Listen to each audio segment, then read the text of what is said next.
Stand-Up Story, une émission présentée par Flora Gaxet.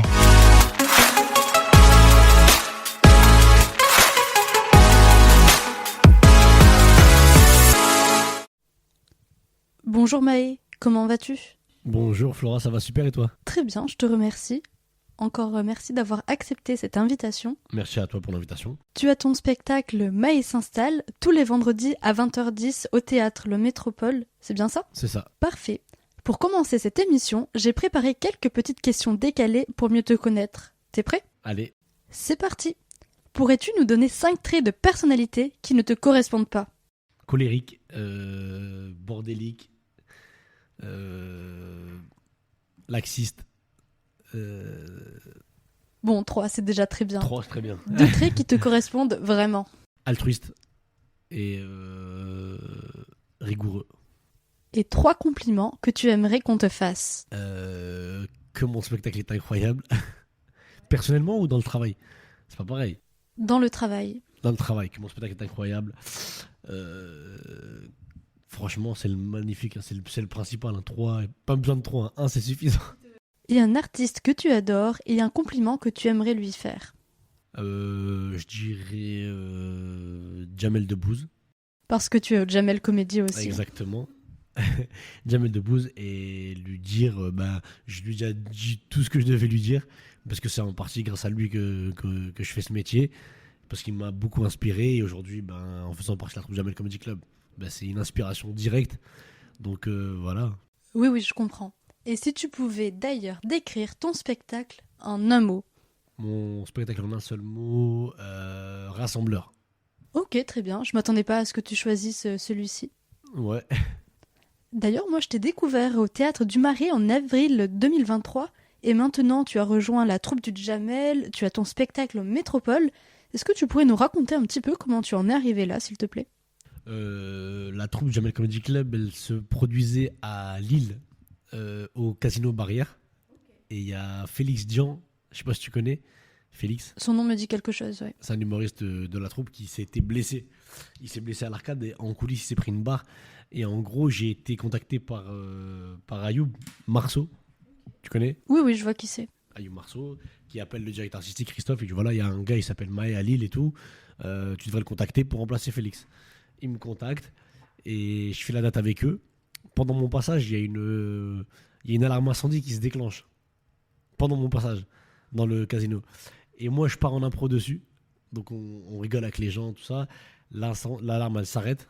Je reprends le spectacle. Je termine mon passage. Et Christophe, il me dit franchement, bravo et tout. T'as très bien géré la situation, cool. J'aimerais bien te revoir à Paris. Et c'est comme ça que je suis rentré dans la troupe petit à petit. Ah, c'est original. Au moins, maintenant, tu peux remercier l'alarme. Exactement. D'ailleurs, tu sais pourquoi elle a été déclenchée, si c'est une erreur ou autre ? Pas du tout. Franchement, je sais même pas ce qui s'est passé ce jour-là. Et t'as tout de même assuré grâce à l'improvisation. Exactement. T'as commencé avec ça ? C'est-à-dire ? T'as commencé à faire de l'improvisation avant le stand-up ? Non, j'ai commencé avec le texte d'abord, mais j'ai toujours aimé l'improvisation. C'est une faculté que j'ai développée avec le temps, donc j'aime beaucoup cet exercice. Mais les gens, ils viennent voir un spectacle en général. Ils aiment bien voir des choses écrites et avoir un spectacle à proprement dit. On va dire que l'impro, c'est juste une cerise sur le gâteau, c'est en plus. Donc c'est bien d'avoir un bon spectacle et d'être bon en impro, comme ça les gens ils sont comblés en fait. Parce que avoir que de l'impro, à un moment donné, je pense, même moi en tant qu'humoriste, ça peut saouler les gens en fait. Et toi, comment tu t'appelles ? Tu viens d'où ? C'est toujours les mêmes questions qui reviennent et ça peut paraître lassant en fait à la longue. Et ça peut te mettre aussi une certaine pression, étant donné que tu dois avoir des interactions avec les gens, Par exemple. tu n'as pas préparé de texte à l'avance. Ouais, carrément, complètement, ouais. Et maintenant, dans ton spectacle, tu penses que la part d'improvisation est supérieure à celle du texte ? Maintenant, c'est infime. Aujourd'hui, il y a peut-être 1 an et demi, 2 ans, il y avait, on va dire, 30% d'improvisation quasiment. Aujourd'hui, on est plus sur du 10%. Et ce 30%, c'était aussi le cas dans le cadre du Festival Off d'Avignon ? Tu avais cartonné, il me semble, là-bas. Ça avait bien fonctionné, mais là-bas, en fait, vu que le temps était plus petit, j'avais que 50 minutes, il n'y avait pas d'improvisation, en fait. C'était que le texte. On travaillait le texte vraiment, travaillait les sketchs, les enchaînements, l'histoire, le fil conducteur. On a beaucoup travaillé le spectacle. Et quand j'étais à Paris, j'avais 1h15. Donc j'avais quand même 25 minutes de plus. Et ça me permettait de m'amuser avec le public et de rentrer en improvisation avec eux. Et lorsque tu étais à Avignon, t'as quand même eu le temps de faire tes sketchs phares, notamment celui avec la Révolution française. Ouais, ouais. En fait, la Révolution française, c'est un des tubes du spectacle, mais il y a une partie que les gens n'ont jamais vue, en fait. Je la garde que pour le spectacle. Donc quand les gens ils me voient en plateau avec, ils pensent, ils disent, ah, on va le revoir, mais en fait, il dure beaucoup plus longtemps dans le spectacle. Ok, très bien. Donc à chaque fois, ça te sert, on va dire, de petit teaser. Exactement. Donc il faut à tout prix que les spectateurs aillent au Métropole le Exactement. vendredi à 20h10. S'ils veulent voir la suite du sketch, ouais. Je suis sûre que la suite est très intéressante, mais il me semble que lorsque je t'avais vu au Théâtre du Marais, il n'y avait pas encore ce sketch intégralement. Il va falloir que je retourne voir ton spectacle. Exactement, t'es la bienvenue, Flora. Je t'invite quand tu veux. C'est très gentil, merci beaucoup. Et je me demandais aussi, parce que tu parlais de l'improvisation, est-ce que l'impro, ça t'amuse plus que le stand-up quand tu as ton texte écrit? Franchement, limite, j'ai envie de te dire, c'est deux disciplines complètement différentes. L'improvisation, c'est un exercice. Et le stand-up, c'est un exercice. Et en plus, on parle de stand-up, mais je dirais même pas que je suis un stand-upper, en vrai. Comment ça? Bah, moi, je me considère pas comme un stand-upper parce que un stand-upper, pour moi, comme on peut le voir sur ce qui se fait sur les plateaux, c'est un humoriste qui vient et qui enchaîne les blagues. Moi, je vais beaucoup jouer quand même. Ok, donc tu te définirais plus comme un comédien alors? Entre autres, je suis un comédien parce que je joue beaucoup de personnages dans mon spectacle. Je sais pas si tu te rappelles. Tu vois, je fais un sketch où je suis à l'école, où je fais un enfant qui a oublié son devoir. Je fais la Miss France, je fais Louis XVI, je fais parler les animaux. Donc j'aime beaucoup les actes, jouer, incarner. J'aime beaucoup, en fait, ça vient habiller le spectacle. C'est pas uniquement un enchaînement de blagues, en fait. Ouais, tu t'impliques pleinement dans ta représentation. C'est ça. Ok, parce que des fois, il y en a qui vont chanter, danser, et toi, tu préfères Je faire vais le jouer. personnage. Voilà. Ouais. Ok, c'est super. Et d'ailleurs, pourquoi as-tu choisi le stand-up comme moyen d'expression plutôt que le cinéma ou le théâtre? Ben, en vrai, d'une part, c'est deux exercices totalement différents. Ma volonté première, c'était de faire rire les gens. Donc je voulais être drôle. Voilà, donc travailler à un spectacle et faire en sorte que les gens puissent passer un bon moment dans ce spectacle. Mais acteur, comédien, c'est un autre métier qui parfois peut paraître proche d'humoriste, mais en réalité, c'est un métier à part entière. C'est très difficile d'être acteur. Moi, j'ai des amis à moi qui sont acteurs et ils ont des formations incroyables, ils travaillent quotidiennement. C'est un travail très difficile. Donc, on peut éventuellement être humoriste et comédien à acteur, et l'un et inversement également, mais il faut bien savoir distinguer les deux parce que c'est deux travails totalement différents. Oui, je le conçois, les techniques sont complètement différentes. Complètement. Oui, c'est juste que des fois, en tant que public, quand on ne s'y connaît pas trop, on peut penser qu'il y a des similitudes alors que Bien pas sûr. du tout, tout est différent. Exactement. Et par rapport au stand-up, toujours, toi, tu pensais en faire étant déjà plus jeune ou pas spécialement? En gros, j'ai toujours été un peu le mec marrant au collège, au lycée. Le mec qui avait toujours la bonne. Tu sais, quand on était en classe, c'était ma première scène ouverte. Quand la prof elle parlait, j'allais avoir une intervention qui arrivait au bon moment. Donc ça veut dire le rire, il arrivait. J'avais développé cette mécanique à l'école. Mais j'ai fait du théâtre et je pensais pas directement au stand-up, à me dire ouais, un jour je vais sur scène seul, etc. J'ai fait du théâtre et mon prof de théâtre de l'époque, Bastien, il m'encourage à faire du stand-up. Il me dit Maë, t'as un personnage comique, t'as un truc, tu devrais monter sur scène. Et un jour, il m'a inscrit à un concours, candidateur, je sais pas si tu connais. Oui, à je l'époque. crois que c'est au Théâtre du Marais. Voilà, mais c'était vraiment en 2017, il me semble. Il m'a inscrit au concours et en fait, j'ai gagné le concours. Et c'est comme ça que j'ai commencé l'humour. Ah, c'est génial, qu'un prof t'ait poussé et qu'il t'ait soutenu tout le long, c'est super. Carrément. Ouais, c'est ça. Mais déjà, si plus jeune, t'arrivais à trouver le bon timing pour faire rire avec tes blagues, c'est que t'avais du potentiel et que c'était naturel chez toi. C'est ça. En gros, ça veut dire que c'était pas travaillé. J'ai toujours développé ça de manière naturelle, ouais. Et tu n'étais pas trop la terreur des profs à l'époque? Non, parce que j'étais l'élève cool, gentil en fait. J'étais turbulent, mais pas méchant avec les profs ou avec les autres en classe. Toujours dans la bienveillance. Toujours dans la bienveillance, comme dans mon spectacle. Quand on improvise avec les gens, on va un peu taquiner les gens, mais jamais les mettre mal à l'aise ou créer un moment de pas être méchant avec les gens, tu vois. De toute façon, tu le vois directement dans la réaction des gens quand t'es en face à face. Bien et sûr. au pire, t'essaies d'ajuster pour pas trop les froisser. Exactement. Et une fois que t'es sur scène, qu'est-ce que tu préfères? La montée d'adrénaline avant de commencer, les interactions avec le public? Franchement, c'est un mélange des deux parce que déjà, il y a le moment partagé avec les gens. Le fait de partager un moment, déjà, J'aime beaucoup cette idée en fait. Le fait que les gens viennent, et je viens pas juste délivrer mon spectacle, je viens et on passe un moment ensemble. Et c'est pour ça aussi que je fais de l'improvisation, parce que je veux que ça soit un moment unique. C'est-à-dire que l'impro que tu auras vu à mon spectacle le jour où tu es venu, tu vas pas la revoir le jour d'après. Parce que ça va être différent, c'est des gens différents, avec une ambiance différente, ouais, le fait de partager le moment avec les gens, improviser et voir que les blagues que j'ai écrites et travaillées, elles fonctionnent, quoi. C'est une satisfaction personnelle. Et tu penses que tu arrives à faire plus rire les gens avec tes impros ou avec ton texte qui est travaillé? Franchement, il y a quelques années, en fait, j'avais pas assez confiance en mon texte. Aujourd'hui, j'aime mon spectacle. Oui, t'as testé tes sketchs, maintenant tu sais qu'ils fonctionnent, donc tu peux avoir Je peux avoir confiance en confiance en toi. mon spectacle et je suis pas obligé de me reposer sur de l'improvisation pour essayer de combler un manque ou combler un vide. Là, j'ai un spectacle qui en vaut la peine, en fait, qui tient la route. Et oui, en plus, tu l'as bien rodé déjà ces dernières années. Exactement. T'as pris que du texte sûr, comme on dit dans le milieu. C'est ça. C'est ça. Bah tant mieux, hein. Et d'ailleurs, t'arrives à gérer le stress? Ouais. Le stress, on l'a toujours, de toute façon, c'est quasi obligatoire. On est toujours stressé avant de monter sur scène parce que un public n'est pas un autre. Ça veut dire que la veille, on peut cartonner et le lendemain, avoir un public très compliqué, très froid.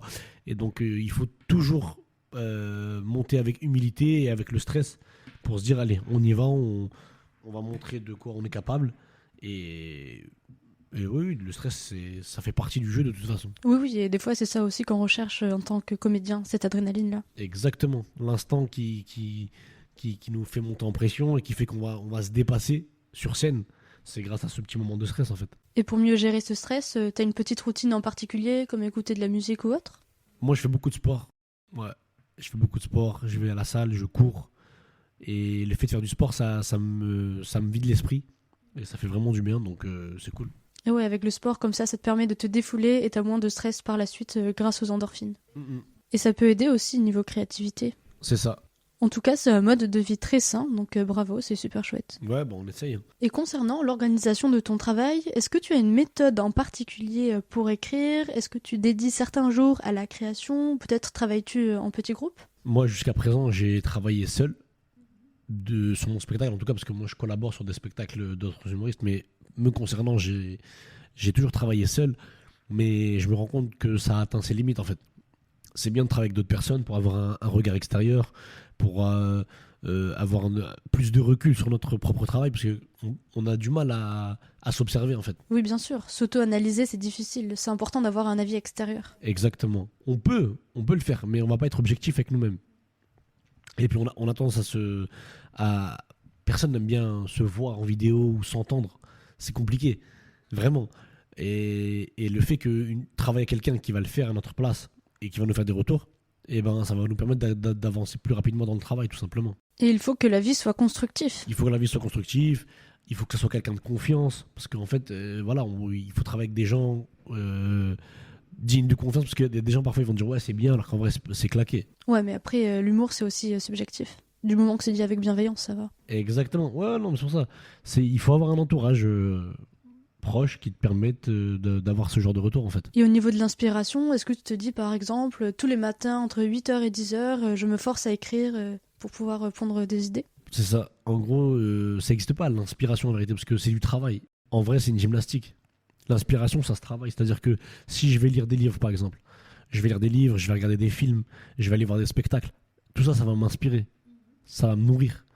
En gros, moi, je pars du principe qu'on ne peut pas partir de rien. Genre, je vais dire, vas-y, écris-moi sur tel thème. Bah ouais, mais ouais, non, mais tu veux que je dise quoi, concrètement? Alors que si tu te renseignes sur le thème, que tu vas avoir des films sur le thème, tu vas avoir des documentaires, tu vas avoir des spectacles, et ben là, ça va te nourrir. Donc, tu auras ta perception qui va être nourrie par tout ce que tu auras toi-même vu autour de toi. Et là, tu vas pouvoir créer, à mon avis. Mais créer à partir de rien, c'est faisable. Ça se fait, c'est possible. Trouver des blagues et tout, on peut le faire. Mais à la longue, c'est compliqué. Je suppose que tu as vu de nombreux films d'époque? Des films, moi j'aime bien les films, les anciens sketchs, des fois les informations, la presse. Des fois, il y a des trucs marrants, ne serait-ce que dans le journal. Tu lis les gros titres, tu dis ah mais le journaliste il est trop drôle. Tu vois, il y a des trucs marrants partout en vrai. C'est juste que vu que ton cerveau il est configuré en mode blague, bah, tu peux voir des blagues partout en fait. Ok, donc tu gardes toujours ça à l'esprit, mais C'est quelque ça. part, ça doit être fatigant de toujours penser blague. Pas fatigant, parce qu'en vrai, c'est ce que je me suis fait comme réflexion il n'y a pas très longtemps. En fait, on traîne beaucoup qu'entre humoristes. Donc on parle toujours des mêmes choses. Et on a toujours les mêmes débats, les mêmes discussions, les mêmes habitudes de vie. Donc en gros, on tombe dans une certaine, comment dire, consanguinité artistique. Dans le sens où, bah, t'es qu'avec des humoristes. C'est bien de parler avec des gens qui font autre chose. De voir des gens normaux, entre guillemets. Tu vois? Oui, c'est sûr que c'est important d'avoir de nouvelles idées Bien qui sûr. viennent de personnes différentes. Ouais. Complètement. Mais c'est vrai que ça peut être une situation de facilité de rester qu'entre humoristes aussi, hein. Ouais, c'est même pas une question de facilité. C'est juste que, bah, voilà, voilà. C'est logique. Plutôt par habitude alors. Mm. Oui, c'est comme quand on travaille en entreprise, en général, avec ses collègues, c'est toujours les mêmes sujets de conversation Entre, qui reviennent. entre collègues, voilà, c'est des. Ouais.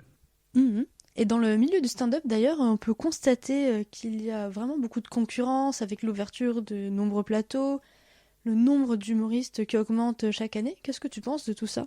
Bah, après, ça sera que mon avis. Parce que, voilà, je peux pas dire si c'est bien ou pas bien, mais de toute façon, le fait qu'il y ait beaucoup de plateaux, ça sera toujours mieux parce que on aura l'opportunité de plus travailler. Travailler les blagues, continuer de se développer, de gagner en assurance, de développer nos textes. Donc, forcément, c'est une chose positive. Mais le problème, c'est que de nos jours, avec les réseaux sociaux, on fait croire aux gens que humoriste, c'est un métier facile. Et genre, un mec qui est au bureau, il fait des blagues avec ses collègues, il pense qu'il peut monter sur scène. Et il dit, ah bah, mais moi, je vais être humoriste. Mais en vrai, c'est beaucoup, beaucoup de travail. Et beaucoup de travail, beaucoup de sacrifices, beaucoup de temps. Donc, Bah ouais, c'est pas juste prendre le micro, raconter Non. sa vie pour essayer de faire rire Bah des non. personnes. en vrai, c'est pas juste ça. C'est pas comme ça. Donc, en fait, il y a deux avis. C'est que oui, les plateaux, c'est bien. Ça ouvre des portes. Ça facilite l'accès à la scène, ce qui est une bonne chose. Mais de l'autre côté aussi, il faut prendre conscience que c'est un vrai métier et que. Et que ça se prend pas à la légère surtout. Exactement. Et aujourd'hui, t'arrives à vivre du stand-up ou peut-être as-tu un autre métier à côté? Non, non, je fais ça à plein temps. Ouais, c'est mon métier. Depuis ces dernières années? Depuis 2019. Ah, c'est rare, bravo en tout cas. Ouais, merci. Ça veut dire aussi, je suppose, que tu dois enchaîner pas mal de comédie clubs dans Paris? En ce moment, Le Jamel Comedy ou C'est ça. d'autres? c'est ça. On fait les tournées, on fait les spectacles. Donc, en fait, j'ai ma tournée de spectacle, j'ai ma tournée de plateau, donc dans Paris, et j'ai une tournée en première partie de spectacle de gens avec qui je collabore. Donc, ça fait qu'on travaille quasiment tout le temps en vrai. Quand je regarde à chaque fois tes stories sur Instagram, j'ai l'impression que t'es toujours dans une ville différente. C'est ça. Moi, en ce moment, c'est ce qui se passe. T'as pas été à Marseille dernièrement? Samedi, j'étais à Marseille. Dimanche, j'étais à Avignon. Là, je suis rentré aujourd'hui à Paris parce que j'avais des rendez-vous et on a cette émission de radio. Demain, je suis à Bruxelles. Mercredi, je suis à Reims. Jeudi, je rentre à Paris. J'ai du boulot. Vendredi, samedi, je suis à Genève. Et dimanche, je suis à Hasbrook, dans le nord de la France. Pour ne pas te rater, en fait, il vaut mieux te suivre sur Instagram pour savoir Ouais, dans quelle c'est-à-dire ville que- tu te trouves. Ouais, c'est ça. Je suis un peu partout, mais je suis content parce que c'est un bon rythme de travail et ça prouve que bon, bah, on se développe et puis on travaille, quoi. Donc ça, c'est cool. Mais ouais, c'est un rythme assez important quand même. Ça doit te faire un rythme assez soutenu. Et t'as un agent pour t'aider ou tu fais ça tout seul? Non, en gros, j'ai une boîte de production, oui, et j'ai une collaboratrice, c'est une attachée de production qui s'occupe de mes plannings, qui s'occupe de mes contrats, qui s'occupe de planifier un peu mon emploi du temps. Et voilà. Ok, donc ouais, t'es bien entouré. Ça va, c'est important d'avoir son équipe, d'avoir des gens avec qui on travaille, des gens de confiance. Et ouais, bien sûr. Ok, super. Et sinon, quel conseil tu pourrais donner à quelqu'un qui débute dans le stand-up? En fait, avant, il y a une phrase qui était pour moi une phrase bateau. Je dis, ah, les gens, ils arrêtent pas de dire ça, mais c'est complètement n'importe quoi. Prendre son temps. Prendre son temps, c'est hyper important quand on fait ce métier. Parce que quand on démarre, on veut aller vite. On veut vite être marrant, on veut vite du résultat, on veut vite jouer son spectacle, on veut que tout aille vite. Et c'est un peu normal parce que c'est la société dans laquelle on vit, tout va vite. Donc on veut que tout aille vite. Mais les métiers artistiques, malheureusement et heureusement, c'est des métiers où on peut pas compresser le temps. On peut pas réduire le temps du processus. Il y a un temps à respecter et il doit être respecté en fait. Et une fois, on m'a donné une image, elle est incroyable. On m'a dit quand tu plantes une graine, tu as une bouture qui sort. Si tu tires dessus, elle va pas pousser plus vite. Tu vas juste l'arracher. Donc en gros, c'est le même principe pour un artiste qui démarre. C'est-à-dire qu'il faut respecter les étapes, respecter les différents paliers, prendre son temps et travailler correctement. Parce qu'en fait, si tu grilles des étapes, forcément le résultat il sera mauvais. Ok, donc tu recommanderais plutôt de le faire progressivement, avec des petits plateaux, avec un temps de 5, 10, 15, 20 minutes, puis d'aller jusqu'à 1 heure. Exactement. En gros, sois fort sur 3 minutes. Si demain tu fais un plateau, on te dit ouais, Flora, tu peux jouer 3 minutes, faut le faire. 3 minutes, si t'es marrant de 3 minutes, c'est très bien. Et après, je vais dire, bon, allez, vas-y. Maintenant, je vais me challenger, je vais essayer d'être marrant sur 5 minutes. Bah maintenant, tu sais quoi? Je vais essayer de monter à 7, mais d'avoir une histoire avec une cohérence. Ok, tac, ça y est, j'ai réussi ce palier-là. Maintenant, je vais monter à 8, à 10, à 15, et ainsi de suite. Et là, au moins, tu es sûr de respecter le processus, en fait. Et tu penses qu'au bout d'une année, on peut avoir un spectacle de prêt? Alors, tout dépend de la fréquence de travail de chacun. Parce qu'en vérité, on va pas se mentir, humoriste, le travail, il doit être considérable, mais tout le monde n'a pas cette cadence de travail qu'il faudrait avoir. Moi, j'ai une théorie. Je me dis que si tu bosses 1 minute par jour, on est d'accord? Allez, une minute par jour, ça ferait un peu trop. Parce qu'il y a 365 jours dans l'année. Mais on va dire que vas-y, si tu fais 1 minute de bon stand-up par semaine, tu as 54 minutes à la fin de l'année. Il y a 54 semaines dans l'année. Donc là, en réfléchissant comme ça, tu te dis, c'est faisable. Ok, oui, et après, il faut trouver des différents lieux pour s'entraîner avec ces différents sketchs. Oui, mais ça va. À Paris, ça se trouve quand même. Aujourd'hui, on est l'une des villes où il y a le plus de plateaux, où il y a le plus de comédie clubs. C'est faisable. Mhm. Et d'ailleurs, il y a pas mal d'écoles d'humour qui commencent à ouvrir leurs portes et qui ont comme promesse auprès des débutants qu'ils puissent avoir un spectacle d'1 heure à la fin de l'année. Je sais pas si une école de stand-up, franchement, moi je reste sceptique par rapport à tous ces trucs-là. Après, à Montréal, il y a l'école de l'humour qui est très réputée. Mais elle est très réputée parce qu'en fait là-bas c'est un vrai diplôme. C'est-à-dire que tu es avec des professionnels où il y a un cursus avec un vrai programme, des vrais temps de travail, des vrais outils qui vont te permettre de développer un spectacle, d'être un bon humoriste.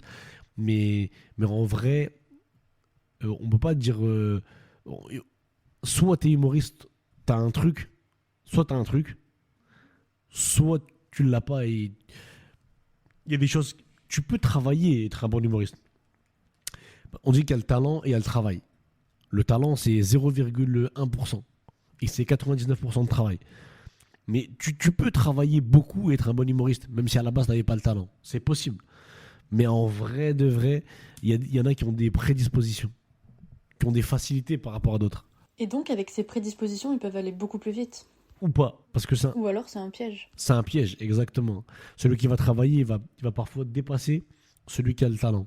Parce que le talent, il se dit, bah, je m'en fous, je suis talentueux. Moi, je peux monter sur scène avec rien. J'ai rien préparé, j'ai rien travaillé, je vais faire rire les gens.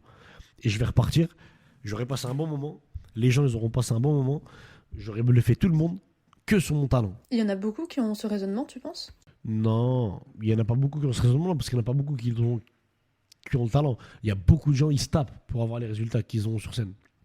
Ils sont chez eux, ils écrivent, ils se prennent la tête, ils bossent comme des dingues. Mais il y a des gens, c'est une minorité, ils peuvent monter sur scène sans rien et ils vont faire rire les gens. Mhm. Mais il vaut mieux quand même être un travailleur acharné alors. Bien sûr. Si tu as cette faculté-là, plus le travail acharné, bah, tu auras toutes les chances de ton côté pour avoir un bon spectacle et kiffer, quoi. D'accord. Et sinon, pour parler de toi, est-ce que tu aurais une petite anecdote marquante de ta carrière à nous partager, s'il te plaît? Dernièrement, j'ai eu une personne dans mon spectacle que j'ai interpellée et qui était sourde. Et moi, donc, pardon, excusez-moi, madame. Et en fait, son accompagnateur, il me dit, bah en fait, elle vous entend pas. Et j'étais gêné et mort de rire en même temps. Donc voilà. Et elle ne l'a pas trop mal perçu? Non. Ok. Non. Tant mieux qu'elle ait pas mal prise. Elle a rien entendu en même temps. Ouais. Mais si elle voyait comme quoi tu rigolais, enfin après, elle aurait pu Non, ça va. réagir différemment. Oui, Donc, non, bien sûr. t'as veillé à ne pas la vexer pour autant. Et tu pouvais Complètement. pas le savoir. Donc, Ouais, puis c'est une situation qui peut arriver à tous. Hein. complètement, bah oui. Et quel serait ton meilleur souvenir sur scène? Mon meilleur souvenir sur scène, j'ai un spectacle dans le nord de la France, à Lille. Il y a ma mère, il y a mes frères et ma famille qui sont là en fait pour la première fois de ma vie. Ils viennent assister à mon spectacle. Ils n'ont une jamais salle- vu ton spectacle Non. du tout. Certains sketchs. Non, ils avaient vu des petits morceaux à droite à gauche, mais ils avaient assisté ce jour-là à Lille. C'était une salle de 550 places, le Splendide de Lille. Et ça, c'est le meilleur souvenir que j'ai Mhm. dans ma vie d'humoriste. Ouais. Bah, c'est normal que ce soit Bien d'autant sûr. plus touchant quand Bien sûr, il bien s'agit de la famille. Ouais, clairement. Et imaginons que maintenant tout soit possible. Quel serait ton rêve ultime concernant le stand-up? Mon rêve ultime. Est-ce que tu as une salle que tu aimerais bien faire Ah bah ou, complètement, oui, super. Bah oui, l'Olympia. Ok. Faire l'Olympia, clairement. Faire l'Olympia avec mon spectacle. Et kiffer avec le public, avec les gens, tout ça. Et t'aimerais jouer aussi à l'international? Si tu en avais la possibilité. Bah là, je vais en Suisse cette semaine. Ouais. Donc, et je vais à Bruxelles demain. Donc déjà, je fais 2 pays dans la semaine. Plus la France, 3. J'ai eu la chance cet été de jouer au Maroc. J'ai joué en Algérie, au festival Algérie. Ok. Donc ça fait quand même pas mal. Donc je trouve ça plutôt cool. Ah oui, t'as enchaîné les festivals. Ouais, Mais ça va, il y a une bonne ambiance en général. complètement. Ouais, grave. Très bon accueil. Les gens sont cool. Les gens sont accueillants, chaleureux. Donc c'est Les bien. gens sont vraiment là pour rire aussi. Donc ils sont dans une prédisposition C'est ça. qui, Ouais, qui est complètement. plutôt, qui est bien mieux pour l'humoriste. Parce que des fois, dans Paris, quand on joue dans des petites caves, Ouais. t'as l'impression que certains, ils ont été un peu forcés de rentrer. Et c'est pas. Après, C'est moi, vrai. j'ai une théorie qui dit que c'est jamais la faute du public. Oui. Même si moi, demain, je fais un mauvais passage, Mhm. ou moins bon que ce que j'attends habituellement, je vais jamais me dire, ouais, les gens, ils étaient pas ouf. Non, c'est moi qui étais pas ouf. Parce que j'aurais dû trouver comment les attraper. Ouais, trouver un angle différent. Exactement. Mhm. Trouver un angle différent, m'adapter à la situation. Parce que des fois, tu arrives dans une cave, les gens, ils sont 6, on se regarde. Tu peux pas arriver et faire ton texte comme si genre la salle elle était pleine. C'est pas possible. Mm. Tu es obligé de t'adapter à la situation. Donc non, c'est jamais de la faute des gens. Mais c'est bien comme ça aussi, le fait d'enchaîner avec différents théâtres et tout ce qui est festival, ça t'a vraiment permis d'avoir cette capacité-là et de la développer. Bien sûr. Ouais, de s'adapter à la situation. Surtout qu'en festival, je suppose que tu as une immense scène et tu dois beaucoup plus gesticuler. C'est ça. Tandis que dans un petit théâtre, c'est plus réduit. Donc, Non, ça te c'est permet différent, les codes. de développer des compétences différentes en fait. Mhm. Ouais. Bah, c'est super. Et, donc, vous pouvez retrouver Maë s'installe tous les vendredis à 20h10 au théâtre Le Métropole. Donc, merci beaucoup Maë pour ta Merci à venue. toi Flora. Vraiment c'était super, c'était cool. Contente que tu aies passé un bon moment. Et puis l'émission touche à sa fin et nous vous remercions d'avoir écouté Stand Up Story, la toute nouvelle émission qui vous fera aimer le stand-up, du moins on l'espère. On vous souhaite une bonne journée et on vous dit à la semaine prochaine. Ciao.